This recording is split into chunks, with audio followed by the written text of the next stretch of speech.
Morning students. आज मैं आप लोगों को फिजिक्स क्लास 11th विमी सूत्र और मूल मात्रक से रिलेटेड क्वेश्चन लेके आया हूं और टॉपिक्स भी लेके आया हूं।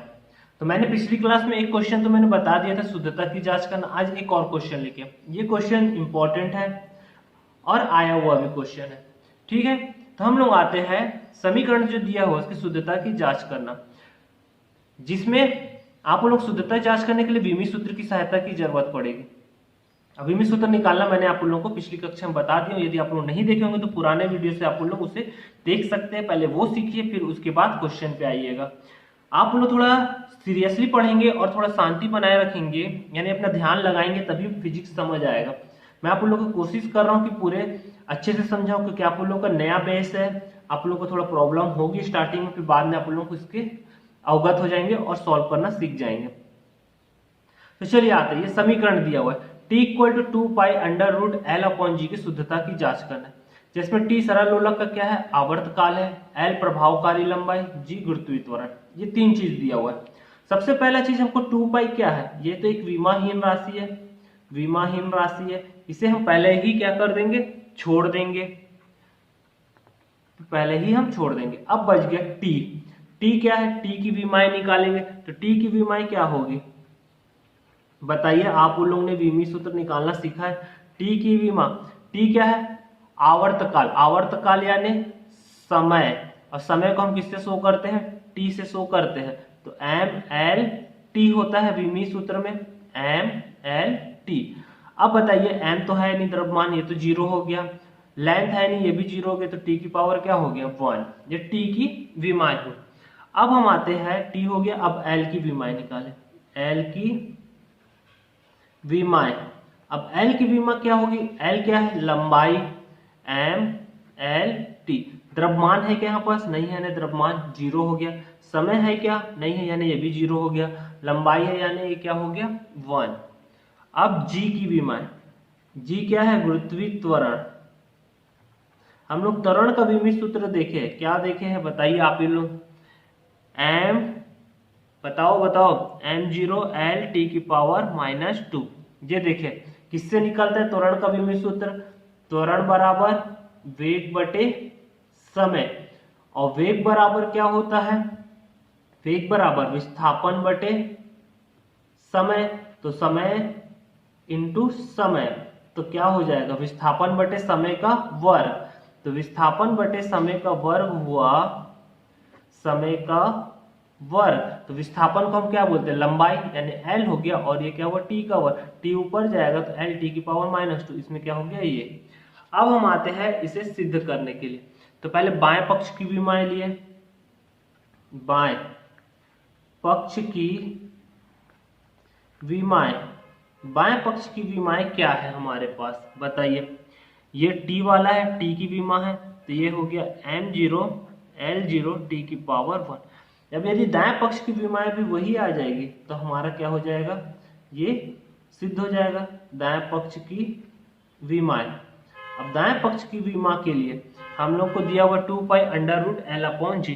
तो हम 2 पाई तो पहले ही बोल दिए विमाहीन राशि, तो किसको लेंगे, एल अपॉन जी को। तो अंडर रूट एल की वैल्यू हमारे पास है, क्या है, m0 l1 t की पावर 0। नीचे इसकी वैल्यू बची है g की, m0 l1 t की पावर -2। हम लोग जानते हैं घातांक का नियम, a की पावर m, a की पावर n, a की पावर m -n। तो ये फॉर्मूला इसमें लगाए, तो m वाले के पास लगाए, तो ये वाला हो गया m0 -0 l1 -1 t 0 -2। तो आगे सॉल्व करेंगे तो क्या होगा, वर्गमूल m की पावर 0 l की पावर 0 t की पावर 2। ठीक है, अब 0 है, रूट से तो बाहर निकालने कोई दिक्कत नहीं, तो m0 ही होगा, ये l0 होगा, और ये स्क्वायर है तो क्या हो जाएगा t की पावर 1। अब देखिए ये भी सेम है और ये भी सेम है, यानी दाएं पक्ष की विमाएं भी क्या हो गई, सेम। दाएं पक्ष की विमाएं क्या है, m0 m की पावर 0 l की पावर 0 t की पावर 1। अतः क्या होगा, LHS इक्वल टू RHS। तो जब दोनों बराबर होंगे तो समीकरण क्या है, शुद्ध होगा, शुद्धता की जांच। ठीक है, ये आप उन लोगों का पूरा सीक्वेंस में सॉल्यूशन है। आप उन लोगों को ये चीज पीडीएफ लिंक डिस्क्रिप्शन में मिल जाएगा, आप इससे पीडीएफ डाउनलोड कर सकते हैं। चलिए आते हैं आगे के टॉपिक पे। नेक्स्ट टॉपिक है भौतिक राशियों का पारस्परिक संबंध ज्ञात करना। अब क्या है, जैसे एक भौतिक राशि का दूसरे भौतिक राशि से क्या संबंध है उसके बारे में हमें बताना है।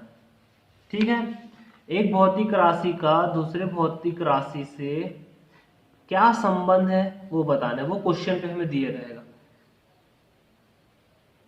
जैसे ये क्वेश्चन बोल रहा है, वायु में ध्वनि का वेग, वायु में ध्वनि का वेग माध्यम के प्रत्यास्था गुणांक और उसके घनत्व पर निर्भर करता है।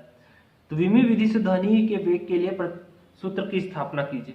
ये इंपॉर्टेंट क्वेश्चन है और आया हुआ भी है, 4 नंबर 5 नंबर पे भी आया हुआ क्वेश्चन है। तो सबसे पहले हम लोग इसे जमाएंगे। मान लेते हैं, मान लो क्या बोल रहा है, वायु में ध्वनि का वेग, वायु में ध्वनि का वेग माध्यम के प्रत्यास्था गुणा, वेग को भी मानते हैं, वायु में ध्वनि का वेग भी, किसके, माध्यम का प्रत्यास्था गुणा, प्रत्यास्था गुणा को हम लोग ई से शो करते हैं, ये आगे अध्याय में हम लोग पढ़ेंगे। और प्रत्यास्था गुणांक और क्या बोल रहे, घनत्व, घनत्व को हम लोग डेंसिटी डी से शो करते हैं। ये दिया हुआ है, वायु में ध्वनि का वेग किस किस पर निर्भर कर रहा है, माध्यम की प्रत्यास्था गुणांक ई हो गया और उसके घनत्व डी हो गया, पर निर्भर करता है। तो विमी विधि से ध्वनि और वेग में संबंध ज्ञात कीजिए, जिसको हम समानुपाती का चिन्ह दे दिए। अब इसका गुणांक नहीं पता, ऊपर का घात, तो इसको हम लोग मान लेते हैं ए और बी, इसी को हम लोग फाइंड आउट करना है, लेकिन विमी विधि से। ठीक है, अब समानुपाती का चिन्ह हटाएंगे तो एक नियतांक जुड़ जाएगा, तो उसको हम मान लेते हैं के, ई की पावर ए डी की पावर बी, इसको हम दे दिए समीकरण 1। अब हमको पूरे इक्वेशन से इस महाशय ए और बी की वैल्यू को फाइंड आउट करना है। अब कैसे निकालेंगे, वो केवल एक ही चीज बचा है, क्या, विमी सूत्र, पहले ही बोल दिया है, किसकी सहायता से, ध्वनि वेग के लिए सूत्र की स्थापना कीजिए, लेकिन किससे, विमी विधि से। तो हम लोग तीनों की विमी सूत्र पे आते हैं, किस किस के, v की विमाएं, v की विमाएं, दूसरा क्या दिख रहा है, e की विमाएं, e क्या है, प्रत्यास्था गुणांक, और तीसरा क्या है, d की विमाएं। तो आप इसका विमाएं निकाल लिए। सबसे पहले v का विमाएं क्या है, m0 L1 t की पावर -2, ये वेग है, वेग का यही होता है, m0 L1 t की पावर -2 नहीं, त्वरण का होता है, इसका क्या होता है, t की पावर -1। इसको साफ सुथरा लिख देता हूं, m0 L1 t की पावर -1। e की विमाएं, प्रत्यास्था गुणांक की विमाएं, m1 L की पावर -1 t की पावर -2 होता है। इससे आप सूत्र से निकाल सकते हैं। प्रत्यास्था गुणांक को हम ई से शो करते हैं, इसका सूत्र होता है प्रतिबल बटे विकृति। इस फॉर्मूले से हम लोग इसका विमी सूत्र निकाल सकते हैं। डी की विमाएं, डी क्या है, घनत्व, घनत्व बराबर क्या होता है, द्रव्यमान बटे आयतन। द्रव्यमान को हम m से शो करते हैं, तो m की पावर n, आयतन लंबाई गुणी चौड़ाई गुणी, तो यानी l की घात 3, समय इसमें होगा नहीं तो t की पावर 0, ये 3 चीज हो गया। अब इस वैल्यू को हम लोग समीकरण 1 में रखेंगे, किसका किसका, v e और d का मान, v e व d का मान किस में रखने पर, समीकरण 1 में रखने पर, समीकरण 1 में रखें। समीकरण 1 क्या है, v इक्वल टू के, e की पावर a और d की पावर b। अब v का मान क्या है, यहाँ पर रख दिए, m0 L1 t की पावर -1 ब्रैकेट क्लोज, के, e की पावर, e का मान हम लोग का क्या है, देखो m1 L की पावर -1 t की पावर -2 पूरे की घात a। इसी प्रकार इसका मान क्या है, m1 L की घात 3 t की घात 0 पूरे की घात b। चूंकि ये तो विमाहीन राशि के को हम हटा देते हैं, तो हमारे पास क्या बचेगा, उस पर ध्यान देते हैं, m की पावर 0 L की पावर 1 t की पावर -1 इक्वल टू, इस एक अंदर गुणा करें तो ये क्या हो जाएगा, एक का एक के साथ होगा तो a L की पावर -a t की पावर -2 ब्रैकेट क्लोज। इसको भी b का गुणा कर दिए, m की पावर b, l की पावर 3b, और ये 0 का इसके साथ होगा तो t की पावर 0। अब हम यहाँ पर घातांक का नियम जानते हैं, a की पावर m गुणित a की पावर n, a की पावर m प्लस n। यहाँ पर लगाए घातांक का नियम, तो घातांक के नियम से हम इधर तो सॉल्व नहीं कर सकते लेफ्ट हैंड साइड, तो बच क्या गया right hand side. Right hand side ये m है, ये m है, तो ये m की पावर क्या हो जाएगा a प्लस बी, l की power minus a plus 3b, t की power minus 2a plus 0। Solve किए, m की पावर 0, l की पावर 1, t की power minus 1 equal to m की power a plus b, l की पावर ये क्या हो जाएगा माइनस a प्लस 3b और t की पावर माइनस 2 है। अब देखिए इसे हमें सॉल्व करना है, तब घात की तुलना किए, जैसे t है, l है और m है, तो t वाला हम लोग को इजी पड़ेगा। सबसे पहले तो t के घात की तुलना करने पर आधार समान है तो घात क्या हो जाएगा, तुलना करेंगे तो इसका घात क्या हो गया -1, इसका घात क्या हो गया -2 है, तो a बराबर क्या हो जाएगा -1 अपॉन -2, तो माइनस माइनस कट गया, a की वैल्यू हम लोग को मिल गई 1/2। अब a मिल गया, अब हमको b चाहिए। t की घात की तो तुलना कर चुके हैं, अब किसकी तुलना करेंगे हम लोग, किसी और को कर लेते हैं, जैसे m में दिख रहा है तो m के घात की तुलना कर लेते हैं। m के घात की तुलना करने पर तुलना करेंगे m की घात का, तो इधर क्या है 0, इधर क्या है a प्लस बी, जहाँ से b की वैल्यू निकाल लेंगे तो क्या हो जाएगा माइनस है, तो b बराबर a का मान यहाँ रखे तो ये क्या हो गया -1/2। अब हमको ये मिल गया, ठीक है, a मिल गया, b मिल गया, सब तो मिल गया। अब किस में रखेंगे, समीकरण 1 में। समीकरण 1 हमारा ये है। अब आगे चलते हैं, समीकरण 1 में इसका मान रखते हैं। अब समीकरण 1 में a व b का मान रखते हैं।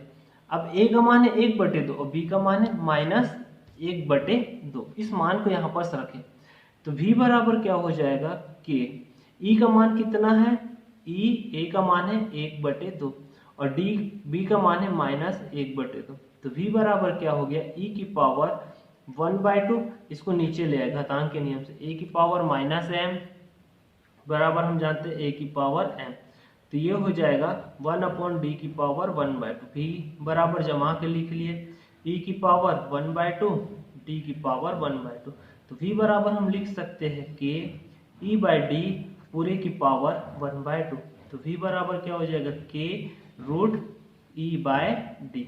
ये हमारा क्या है फॉर्मूला, किसकी सहायता से, विमीय विधि से, ठीक है। ये इंपॉर्टेंट टॉपिक है। आप लोगों को क्लासेस अच्छी लगी होगी तो प्लीज चैनल को लाइक कीजिएगा, सब्सक्राइब कीजिएगा और शेयर कीजिएगा ज़्यादा से ज़्यादा फ्रेंड्स को भी। मैं आप लोगों के लिए रोज इसी प्रकार के वीडियो लाते रहूँगा और कंटिन्यू सिलेबस के हिसाब से। अब मेरा एक और चैनल है, उस चैनल में ही 8 CBSE के MCQ क्वेश्चन मैंने उसमें डालना चालू किया है। आप उसमें से CBSE के जिन बच्चों को MCQ क्वेश्चन की जरूरत होगी उससे देख सकते हैं। तो चलिए हम मिलते हैं नेक्स्ट क्लास में और भी क्वेश्चंस के साथ। Okay, thank you, bye.